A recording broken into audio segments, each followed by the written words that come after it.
আসসালামু আলাইকুম গাইস, আশা করি ভালো আছেন।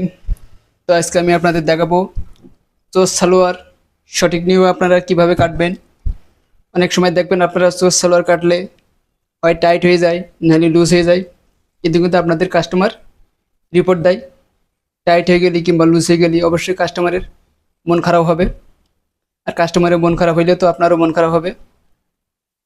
তো আমি আপনাদের সেই ভিডিওতে আজকে চুরি চোস সালোয়ার কাটিং করে দেখাবো আপনারা সঠিক নিয়মে কীভাবে কাটবেন। তো তার জন্য প্রথমে আমার কিন্তু কাপড়ের প্রয়োজন। আমি কাপড়টা কিন্তু আগে থেকে টেবিলের পারে বিছিয়ে রাখছি। তা চুড়িদার পায়জামা আর কিন্তু সোস পায়জামায় একই নিয়মে কাটতে হয়। চুড়িদারে কুচি হয়, সোস পায়জামায় কুচি হয় না, ডিফারেন্স আছে এতটুকু। তাই আমি প্রথমে আমার কাপড়টা কিন্তু আমি টেবিলের পারে বিছিয়ে নিলাম। এখানে আমার আড়াই গাছ কাপড় আছে 2 হাত বহরের। আমি কাপড়টা আগে প্রথম এইভাবে মেলা নিতে হবে আমার, সুন্দর করে ভাঁজ করে। দোকান থেকে যেভাবে কিনে নিয়েছে আমি সেইভাবেই রয়েছে। এখন আমি কিন্তু কাপড়টা এইভাবে কুনাকুনি করে আমার ভাঁজ দিতে হবে। তো দেখুন আমি কিন্তু কাপড়টা এভাবে কোনাকুনি করে ভাঁজ দিয়ে নিলাম। চুড়িদারও ঠিক কোনাকুনিভাবে ভাঁজ দিতে হয়। তাই আমি প্রথমেই যে কাজটা করতে হবে, আমার চুড়িদারে কিন্তু আগে প্রথম আপনার নিচের মাপটা নিতে হয়। দেখবেন আমার নিচে কতটুক, আমি এখানে আরও এবার আসবো আমার নিচের মাপটা কত। নিচের মাপটা আমার এখানে আসছে 9 ইঞ্চি। আরও 5 ইঞ্চি উপরে আমি একটা দাগ দিয়ে নেবো। 11 ইঞ্চি উপরে একটা আমি দাগ দিয়ে নেবো। এটা কিন্তু আমার হাঁটুর মাপ।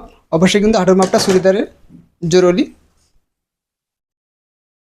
তা সোস পায়জামায় কিন্তু কোনো কোমর পটি হয় না, চুড়িদারে কোমর পটি হয়। তা আমার ঝোলটা আমি নেব, ঝোলের মাপটা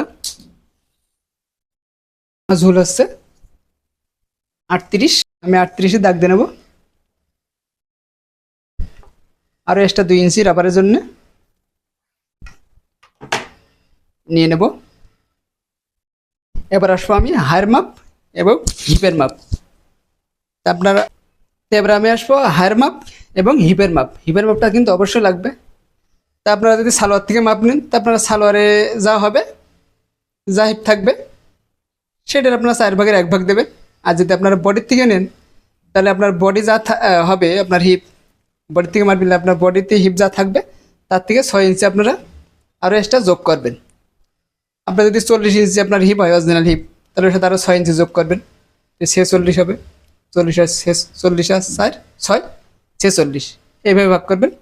যেহেতু আমার এখান থেকে আমার এটা হচ্ছে আমার সালোয়ার থেকে মাপ নেওয়া, তার আমার হিপ হচ্ছে 48। তা আমি এখানে 4 × 48 আর হাফ ইঞ্চি দেবো সেলাইয়ের জন্য। তা দিলাম আমি এখানে দিয়ে একটা দাগ দিয়ে নেবো। এবার আমার আসবো হায়ের মাপটা। আমি হায়ের মাপ কত দেবো, আমি হায়ের মাপ দেবো হচ্ছে 26 ইঞ্চি। তাহলে আমি এখানে দাগ দেবো হচ্ছে 12.5 ইঞ্চিতে। যেহেতু চুড়িদার কিংবা সোস এরা কিন্তু বেশি হাই বড় হয় না। বেশি বড় হলে কিন্তু আপনাদের পরতে সমস্যা। দেখবেন আপনার প্যান্টে যদি হাই বড় হয়, আপনার কিন্তু উঠতে বসতে সমস্যা হবে। তাই সবসময় চেষ্টা করবেন চুড়িদার কিংবা সোস পায়জামায় হাইটা শর্ট দেওয়ার জন্য। তাই আমি এখানে একটা দাগ দিয়ে নেবো। এবার আসবো আমি আমার রানের মাপ। আমার রানের মাপটা কত, তার রানের মাপ আমার এখানে আসছে 27 ইঞ্চি। তার 3.5 ইঞ্চিতে মার্কা দেব, যেহেতু একটু লুজ হবে। আমার উপরে মাপ কিন্তু শেষ। এখন আমি আসবো আমার নিচের মাপটা। নিচের মাপ কিন্তু আমি এখানে 9 ইঞ্চি দিছি। এইখানে কিন্তু আমি যেহেতু এখান থেকে কিন্তু ফাড়া শুরু, এখানে আপনারা একটু বেশি দেবেন। এখানে আমি 10 ইঞ্চি দেবো। এটা কিন্তু আমার হাঁটুর মাপ।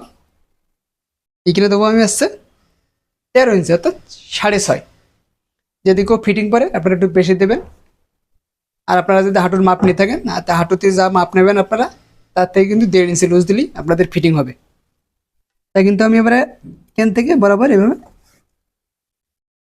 দাগ দিয়ে নেবো। এখান থেকে কিন্তু খুব আপনার এখানে এই দাগটা কিন্তু আপনাদের মেন। এইখানে কিন্তু আপনারা খুব সুন্দর করে শেপ কাটতে মিলিয়ে দেবেন।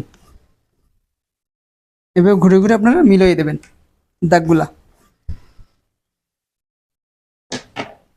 আমার কিন্তু মিলানো শেষ। আর আমার কিন্তু এটা 2 হাত ভরের কাপড়, 2.5 গজ নিছি। তো তো 2 হাত ভরের কাপড় কিন্তু আপনার একটু জয়েন্ট পড়বে কোমরের নিচে, এটা সবাই জানে। আর 2.5 হাত ভরের কাপড় কিনলে আপনার অবশ্যই জয়েন্ট পড়বে না। তো আমরা কিন্তু সব মার্কার উঠানো শেষ, এগুলো কিন্তু আমি আপনাদের কাটিং করে দেখাবো। অবশ্যই এখানে কিন্তু একটু অ্যাঙ্গেল দিতে হয়, চুড়িদারে সবাই জানে।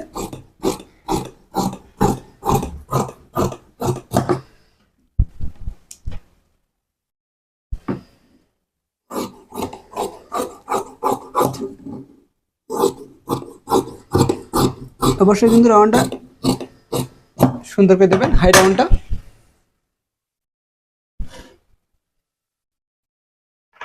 তাহলে আপনারা বুঝতে পারছেন যে সোস পায়জামা আর চুড়িদার পায়জামা কিন্তু একই নিয়মে কাটতে হয়, এদের কোনো ডিফারেন্স নেই। কিন্তু কিন্তু ডিফারেন্স হচ্ছে আপনার চুড়িদারে কুচি হয় আর সোস পায়জামায় কুচি হয় না, নিয়ম কিন্তু একই। আর চুড়িদারে অনেক সময় কোমরপটি দেয়, অনেক সময় দেয় না, আর সোজে কিন্তু কেউ কোমরপটি দেয় না, এটি হচ্ছে ডিফারেন্স। তো অবশ্যই যদি ভিডিওটি ভালো লেগে থাকে অবশ্যই আমাদের চ্যানেলটা সাবস্ক্রাইব করে রাখবেন, আর পাশে থাকা বেল বাটনটি অন করে দেবেন পরবর্তী ভিডিও পাওয়ার জন্য। আর আমাদের চ্যানেলে কিন্তু বিভিন্ন রকম ভিডিও আপলোড দেওয়া থাকে, গলার ডিজাইন, ম্যাশিংয়ের কোনো সমস্যা থাকলে, জিন্স, লেডিস সব রকম ভিডিও আপলোড দেওয়া থাকে। যারা একেবারে নতুন সেলাই কাজে তারাও কিন্তু আমাদের চ্যানেল থেকে ভিডিও দেখে অনেক কিছু কাটিং শিখতে পারবে, যারা একেবারে নতুন। তা আশা করি বুঝতে পারছেন। আর বুঝতে যদি কোনো আপনাদের কোনো জায়গায় কোনো সমস্যা হয় তো অবশ্যই আমাদের কমেন্ট করে জানাবেন, অবশ্যই কমেন্টের মাধ্যমে আপনাদের আমি জানিয়ে দেব।